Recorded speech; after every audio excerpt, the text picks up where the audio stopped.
I'm Vic Myers. Welcome to The Resistance. This is part 2 of our look at the Trump tax and how it puts healthcare out of reach for millions of Americans. Today, we're talking about the Trump tax's attack on Medicaid. The Trump tax imposes work requirements on Medicaid. This means people who can't find steady work lose their health coverage. Hospitals will lose revenue.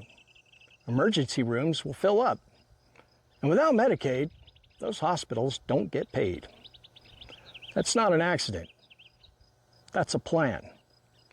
The Trump tax slashes federal funding for Medicaid.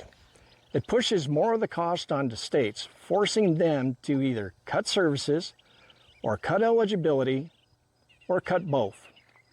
And when the funding dries up, rural hospitals are going to close. Clinics, rural and urban, will shut their doors. Families will lose the care they depend on. That's not an accident. That's a plan. Medicaid isn't a program that sends people a check in the mail. It pays the doctors, the hospitals, the clinics, the pharmacies. When Medicaid gets gutted, those payments stop, and people lose their doctor, their medicine, their hospital. Millions of families rely on Medicaid in our cities, our suburbs, and our small towns and rural places too. Millions of seniors depend on Medicaid to help pay their Medicare premiums. And that's true everywhere.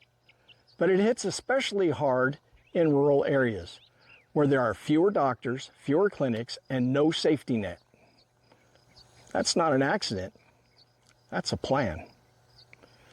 You know, you can move grandma in to help her housing costs. You can invite grandma to your table to help with her food costs. Can you cover her Medicare premiums too? That's what the reality that families will face as these Medicaid cuts get implemented. And it's a reality that no working class family can afford. This is a system designed to fail the people it's supposed to help. This is a system designed to fail democracy. That's not an accident. That's a plan. Thanks for listening. Good day.